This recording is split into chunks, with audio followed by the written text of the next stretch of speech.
कुछ ही दिन बचे हुए हैं, 4 मई को हमारा एग्ज़ाम है और 3 चीज़ें मेरे सामने आके खड़ी हो गई हैं। पहला है बैकलॉग, दूसरा रिवीजन या फिर मॉक टेस्ट। अब मुझे बैकलॉग करना चाहिए, रिवीजन करना चाहिए या फिर मॉक टेस्ट देना चाहिए। अगर मेरा रिवीजन ढंग से नहीं है तो मॉक टेस्ट में मज़ा नहीं आता। अगर मेरी बैकलॉग कंप्लीट नहीं है तो रिवीजन किस बात का करूँ। फिर दिमाग में ये चलता है कि बैकलॉग के टॉपिक ही नहीं हो रहे तो फिर मैं क्या करूँ। तो इस सिचुएशन में ना ये वो टाइम है जो क्रूशियल टाइम है। लास्ट के कुछ दिन बोलते हैं ना कि बहुत इंपॉर्टेंट होते हैं, इन्हीं में पूरा गेम हो जाता है।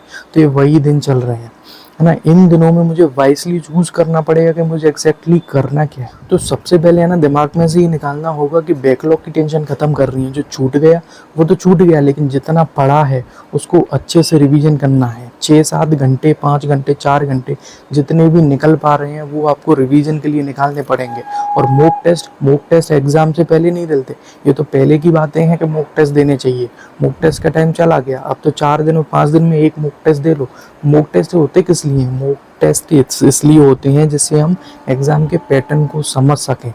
ये नहीं कि उससे डिसाइड होने वाला है कि हमारे एग्ज़ाम में इतने मार्क्स आए। मान के चलो आपके मॉक टेस्ट में 100 नंबर आए, तो कि ज़रूरी है कि एग्ज़ाम में भी आपके 100 नंबर आए?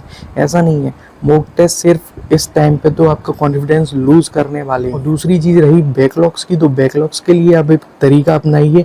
आधा घंटा या 1 घंटा डेली का आपको निकालना है सिर्फ बैकलॉग्स के टॉपिक्स को। वो ऐसे नहीं शुरू से एंड तक पढ़ने के लिए बैठ गए। आपको बैकलॉग्स जो है ना वो दिमाग से करने पड़ेंगे।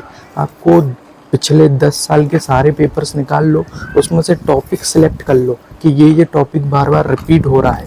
उन्हीं टॉपिक्स को आप पढ़ो, उन्हीं पे फोकस करो, तब आपके जाके बैकलॉग्स कंप्लीट होंगे। ऐसे तो नहीं हो सकते। तो ये तो वो समय है जहाँ आपको सिर्फ 3 चीज़ें ध्यान में रखनी है, रिवीजन, रिवीजन और रिवीजन। रिवीजन के अलावा और कुछ नहीं करना है। नए टॉपिक्स को बिल्कुल भी हाथ नहीं लगाना है। एनसीईआरटी से बाहर नहीं जाना है। बस ख़त्म। आपका होगी एग्ज़ाम की तैयारी। 4 मई को एग्ज़ाम देना है।